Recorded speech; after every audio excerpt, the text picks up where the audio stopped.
Diddy documentary. Sean Combs' The Reckoning is hitting Netflix on December 2nd. 50 Cent captioned it, "They said I was capping. What happened?" And it's been so long at this point, I thought maybe he was really just joking and this documentary wasn't happening, but obviously I was wrong. Because this is actually official. Not only is 50 Cent just posting this, so he's not trolling, it's being confirmed by multiple media outlets. And I have a feeling right now Diddy is sweating about what 50 Cent is about to put in this documentary. You know, 50 Cent's connection when it came to the Diddy trial. Not only that, we cannot forget during this Diddy trial, it was alleged that Diddy wanted to off 50 Cent. 50 Cent stays trolling Diddy, so I am afraid that he is probably about to drag Diddy for filth in this documentary. It's about to be so bad. This is going to be a documentary that I'm going to watch just because I want to see how 50 Cent actually put. Jay-Z is reportedly in full damage control mode as Diddy's criminal investigation continues to escalate, with Netflix set to drop 50 Cent's explosive documentary next week, targeting Diddy and those closely tied to him. New claims suggest Jay-Z could be directly implicated. The film is said to feature video footage allegedly linking him to the controversy.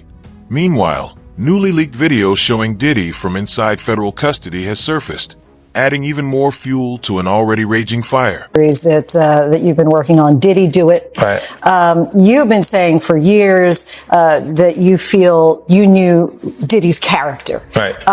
Yet you said you weren't a part of that lifestyle. You weren't going to the parties. So what makes you so absolutely sure that these kinds of allegations that we've seen against him are true? Well, I'm surprised by the allegations, as surprised as everyone else is. Like, I didn't make the allegations. I didn't tell people to say these things. It comes out, I see it in the news like everyone else. But I did feel uncomfortable with the way you would present the idea of going to these projects. To come party with me. Yeah. And then that swayed me away from it. Just that alone. So you didn't realize as much stuff was coming. Like, when I seen today, it was allegations of 3 men that said he drugged them and it's a long time, to be honest with you. Like, when people don't remember being violated for 20 years, it makes me feel a little hard. What are your thoughts on the allegations against Jay-Z? That was interesting. When I was saying things, not knowing exactly what I was saying, but I was going with, like, where's Jay at? He's mad quiet. Like while the Puffy thing was going on. But it's obvious now that his team was being made aware that he was in those allegations also. You know, so I hope it works out, because it would just. Immediately following Diddy's arrest in September 2024, 50 Cent revealed that he was partnering with Netflix on a documentary aimed at exposing hidden layers of Diddy's alleged criminal activity. Claims so serious that some were said to be unknown even to federal investigators. According to reports, the material behind the project was gathered by 50 Cent himself over the past 2 decades, during which he allegedly observed Diddy's inner circle and connections up close.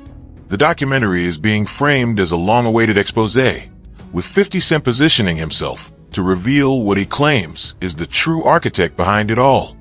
Allegations, this time from a man in Florida. According to ABC News, investigators in L.A. received a report from a police department in Florida where the alleged victim lives, and now they are working on the case. Eyewitness News anchor Mike Marza in the newsroom with the very latest details. Mike. Well, David, here's what we know. The new allegations of sexual assault against Sean Diddy Combs come from a music producer who went to police in Florida, but the alleged crimes happened in Los Angeles. Jonathan Hay is his name. That's the person who filed the complaint, and he's one of the John Does that filed a civil lawsuit against Combs in July.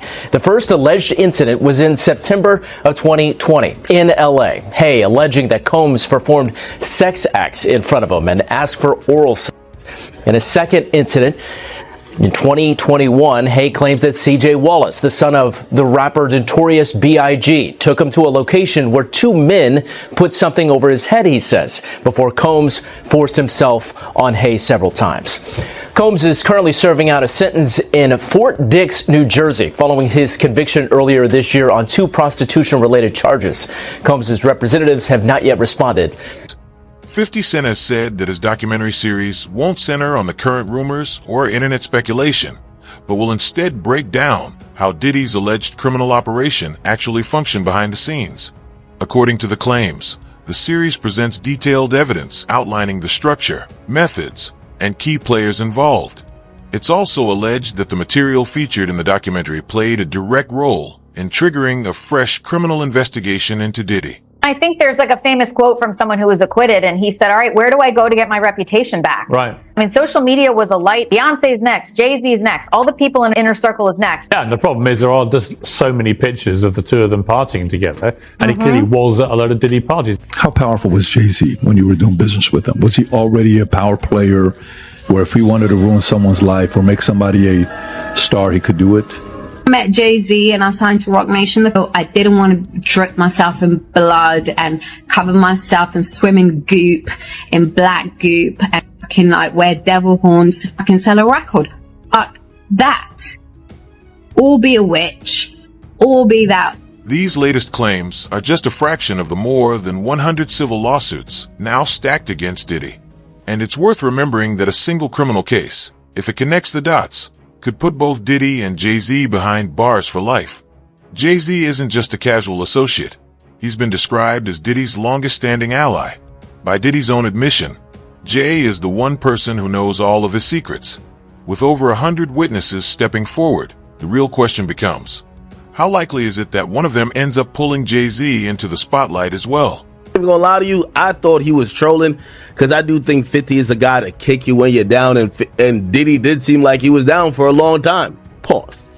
And I thought 50 was just trying to kick his back in. It was clear that 50 wanted him to go to jail for a lengthy time, maybe for the rest of his life. And I've said personally, I really think that 50 wanted him to go to jail because he was fucking his baby moms. You get what I'm saying? And that's what that is. However, it looks like 50 wasn't playing around when he had announced from back in the day that, he was going to create at that time he called it the Diddy Do It doc. And he said he was going to do it and, all pun intended, he said he was going to do the doc and put it out with Netflix.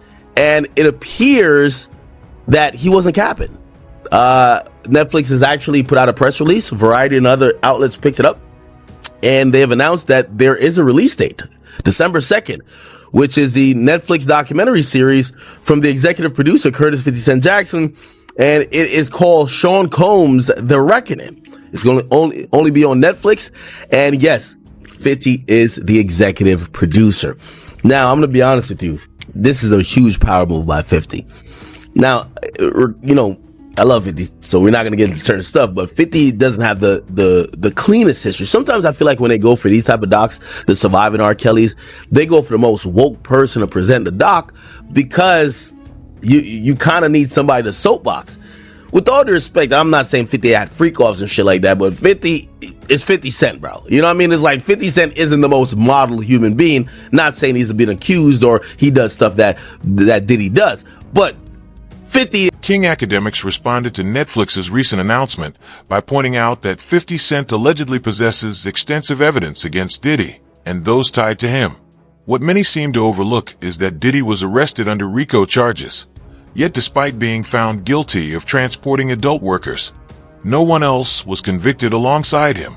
That contradiction alone raises serious questions about what's really going on behind the scenes. On the next person, no matter what they was doing. He did the stuff to Ja Rule so he could go after Jay-Z. They not gonna come out and speak on nothing that has anything to do with them. And they praying that they not on the tape doing crazy stuff, being oiled up in the whole 9 yards. Until the feds say, hey, yo, listen here. Hey, buddy, we got you on this tape. And girl looked like she was pretty young. We're not gonna show it, but we need you to come and testify against Brother Love. That's when they're going to start talking. And they're not going to be talking in his favor. 250 cameras all over the house? Somebody got caught stealing a cookie out the cookie jar. When you that powerful, you didn't get that powerful without having one or two. Will come out saying that Diddy was talking to the feds. Do you think that's true? Whether it's true or not, and he might have been cooperative in some way, shape, or form, you don't get away with human trafficking. cooperating unless you give up John Gotti or something like that. And that's not what happened here. I can tell you, Jesse, that this investigation's been going on for a long time, very closely held by HSI, so much so that even some of the agents on the raid a week ago today didn't know whose house they were raiding until they got there. That's how closely held this investigation. Wow, because there could have been a tip. Absolutely.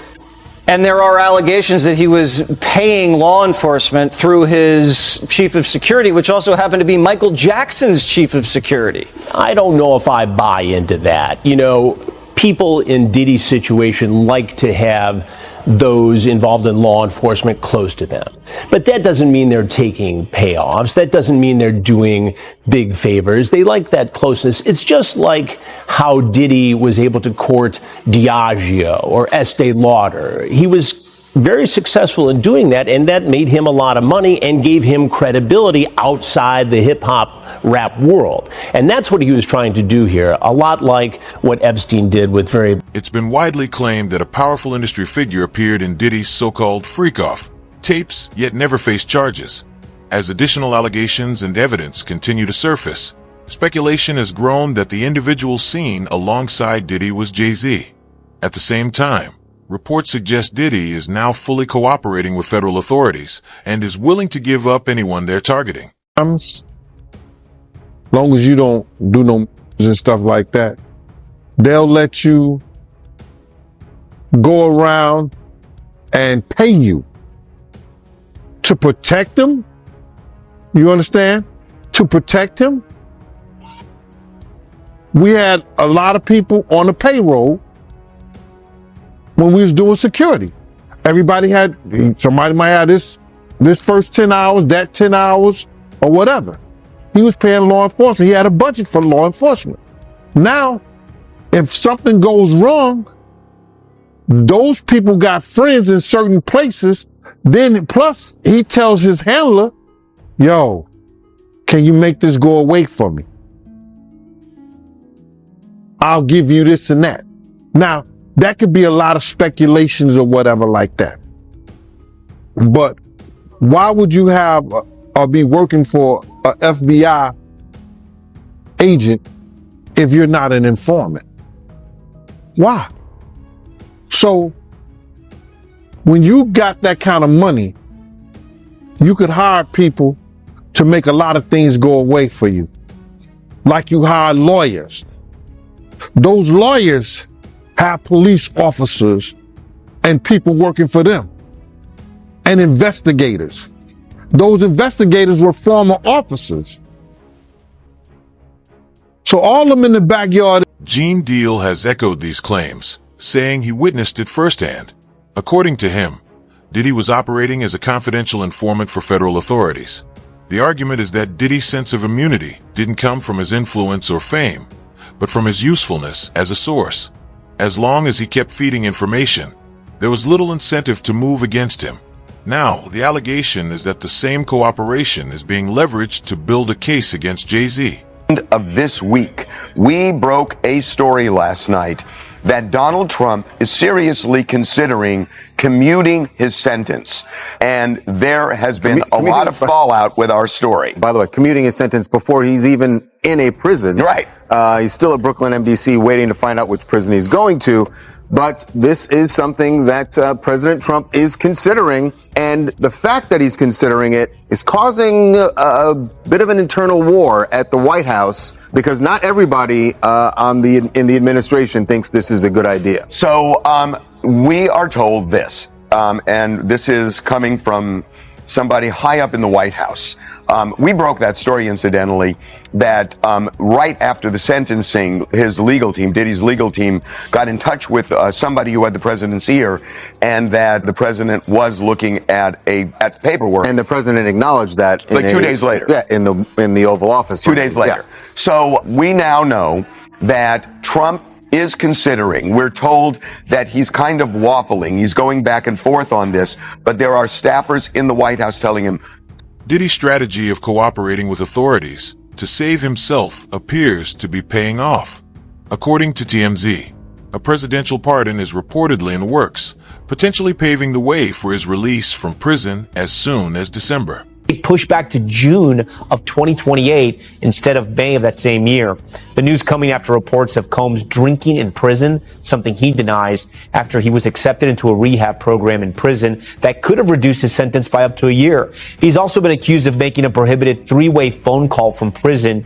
Here to make sense of it all, NBC News entertainment correspondent Chloe Malas and defense attorney and friend to Top Story, Sarah Azari. Guys, thanks so much for being here, both of you. So, Chloe, I'm going to start with you. I'm being told you spoke to Combs' rep earlier. What did you learn about this issue? Sure. So Combs' representative, Judah Engelmeyer, telling me by phone earlier today, Tom, that yes, a three-way call was made between one of Combs' lawyers, who did bring in another person on that call with Combs while he has been at Fort Dix, but that there was nothing improper about it. But again, that is not something that you were supposed to do at all. So those lawyers should have known better. As for drinking, he doubled down and said that Combs was not drinking and that in fact he's been admitted into this very specialized rehab program that Fort Dix offers is actually going to potentially lower his sentence. Yeah. He could be released earlier because of that. So they're saying he's done nothing wrong and that any reports that he has been drinking is completely not true. Sean Diddy Combs is setting the record straight about his life behind bars, following a report that said the rap mogul, who is serving a 4-year sentence for 2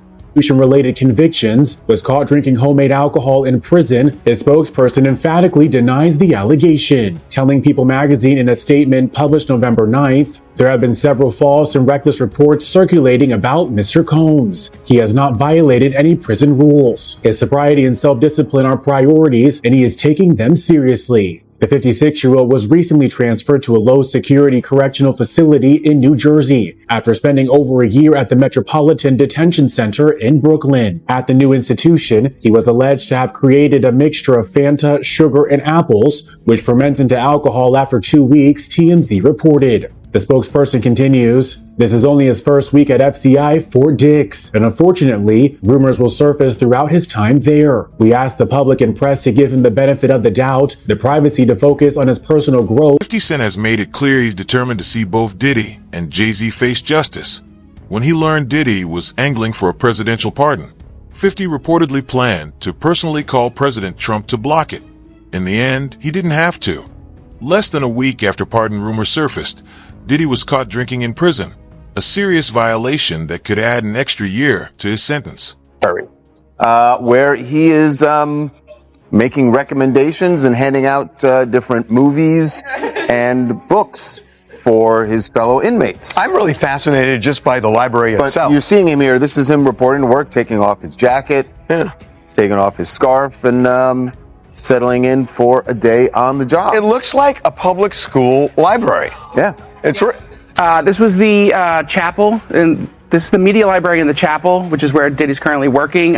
He's working in a Life Connections program, which is an 18-month program that helps rehab people, get them closer to spirituality, to charity groups, and with that, it will shorten his sentence. But in this media library, he helps inmates with religious material, rent out movies, that kind of stuff. You see him pushing a really cart interesting with a TV on it. Yeah, I mean, he was in the laundry room when he first got there.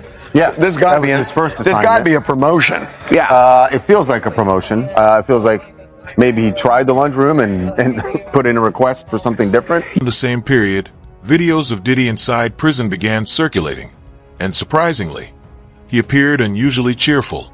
Could this really be the expression of someone serving time in federal custody? Next voice, next voice.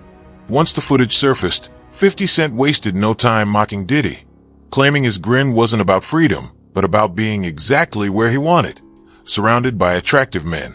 Yeah, man. Today. Yeah. It's his birthday. Yes. And he happens to put up a post of him, and, there were some pictures released of Diddy on the yard with a couple other prisoners. Mm-hmm. Crazy to see prisoners, right? Yeah. You know, he had Bad Boy East, Bad Boy West, that's Bad Boy Prisons. Yeah. But he put up a picture of those pictures, and he said, he looked too happy to me. With all them handsome men around. Good morning, New York City. Wow. Oh my God. Dude, how does 50 get away with this? I don't know. Because we were talking about, man, 50 don't lose any brand deals. He don't lose any endorsements. He can walk in and sell TV shows. Oh, yes. He can be in the boardroom and also be petty as hell, too. Yeah. Yeah, man. Even when he sat down with us, he kind of explained a little bit about him and Diddy and the beef. I haven't had issues with Puffy. I don't like him like that. Like, I don't like things that he would do and make me uncomfortable. So we're speaking on Diddy. We're speaking on Puff. Yeah. Okay. But I don't have that thing where, we ain't had no thing. I wasn't sending nothing at him. Like, if it was on the street side like that, we would be actively doing things to each other. I still don't understand. And we wasn't doing that. I was still trying to figure out, you do a lot. Yeah, he does a lot. You do a lot. And the uncomfortable part was when he was talking to the Breakfast Club. And he was mentioning how Diddy wanted to take him shopping. He said something fabulous, and he goes, but me and you, we ain't party. Like, we need to party. What is he talking about? That's the kind of stuff that when people say that to me, I get a little uncomfortable. I get uncomfortable. Like, he said something to me one time, a long time ago, at Chris Lighty's wedding. He told me he'd take me shopping. I looked at him like, what you just say? Let me move, man, before I do something. You're going to make me mess up the wedding. Oh, that's a nice gesture. Let me get out of no, dude, you take me. That's what a guy says to a girl. Hey, dude, that sounds like something Mariana would say. Yeah, that's a nice gesture. Like, no, you don't. Crazy. You don't say I'm going to take you shopping. What's crazy, it's not the first time any artist has said that about taking him shopping. Really though? Yeah, I've heard it from other artists and be like, about Diddy taking. Few hold as much animosity toward Diddy as 50 Cent. During Diddy's sentencing, he reportedly wrote letters to the judge pushing for a life sentence, warning of just how dangerous Diddy was and suggesting that if released, he could target his victims again. Judge, I've had an ongoing dispute with Puffy for over 20 years. He is very dangerous. Multiple times I have feared for my life. I think you should consider the safety of the general public, Your Honor, before unleashing him upon them. There hasn't been enough time for him to reform or make any adjustments, despite his trying to teach a class in there. As you are already aware, the government has spent the maximum amount of money on deploying federal agencies, which appear to be an army, in 2 locations simultaneously. Later, his son, who's dealing with his own grape allegations, claimed that the feds had hit the wrong house. Anyway, Diddy's only going to return to hiring more male ex-workers and keeping most of the baby oil away from the general public. And babies need it. My Netflix doc on the scandalous... Diddy is facing over 100 civil lawsuits, and even a single case with sufficient evidence could trigger a serious criminal investigation. As additional cases unfold and more victims are verified, a clear pattern of misconduct emerges. What initially seemed like isolated incidents begins to paint a documented history of abuse and coercion, amplified further as more witnesses step forward. They are investigating Diddy, and they confirmed that they are investigating a claim against Diddy of SA that came from Rihanna's former publicist, Jonathan Hay. Jonathan Hay also recently came out and confirmed that he is a John Doe who filed a lawsuit against Diddy earlier this year. Once you hear the details of why they're investigating Diddy, it's actually pretty crazy to know that the police believe that there is something here to actually investigate, because the claims against Diddy in this one do sound a little bit crazy. In 2020, Jonathan Hay entered into a recording contract with Biggie's son, CJ Wallace. Jonathan co-produced Big Papa House Mix with CJ Wallace, Diddy, and other people from Frank White's team. During this collaboration is where these allegations from Jonathan Hay are coming from. Jonathan Hay claimed that he walked in on Diddy watching adult films and pleasuring himself,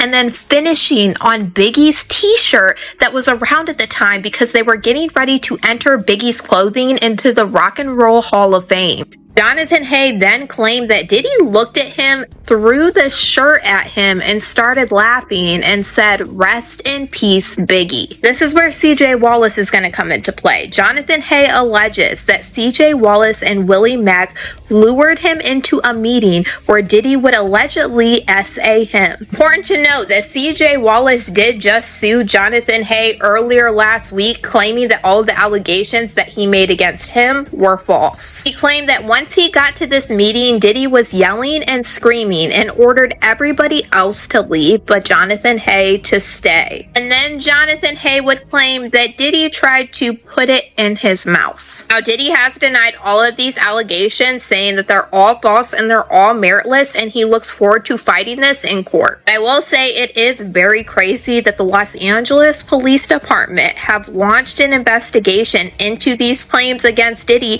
to try to figure out what... Meanwhile, winning a civil case can be far tougher than a criminal one. Diddy can't invoke the Fifth or rely solely on his attorney. He can be compelled to testify, produce documents, and respond directly to allegations.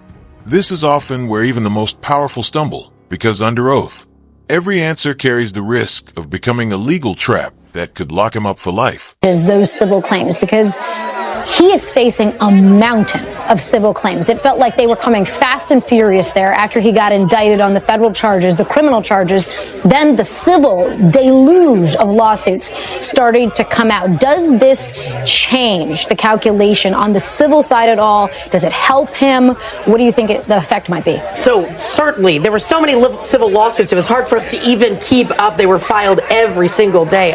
There's so many, and they all have different types of civil claims. The claims that were raised by Cassie Ventura, that case has been settled. That case would have been directly impacted by this verdict. Now, the civil standard is much less than a criminal standard. So the cases still go on, but certainly the fact that he is not guilty on many of these charges, that's going to be something the defense in those civil actions are going to raise. They're going to say that this pattern that a lot of these civil lawsuits allege, that there's a pattern of conduct.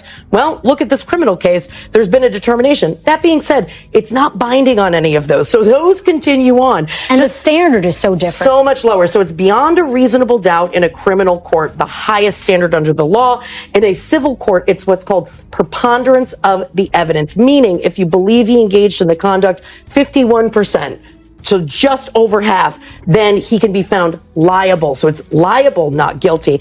And the result of that is civil damages, meaning money, not liberty, jail time, like a criminal case. But he's still got a lot of legal issues to face. I don't think those civil cases are going anywhere. They're going to move their way through the courts. They've been on pause. But interestingly enough, Laura, you don't have the same Fifth Amendment. The tipping point for Diddy is that he's lost control of the story. Leaked footage is circulating. 50 Cent's documentary is set to drop, and most critically, witnesses who saw the infamous Freakoff tapes are coming forward. Diddy even attempted to sue one of them for $100 million, but failed. Now, that very witness could play a central role in 50 Cent's documentary, ready to expose the full truth. Also saw Usher on these tapes, and Usher definitely appeared to be underage. And this one gave me the chills because we've heard that Usher is the one that sent Justin Bieber to Diddy.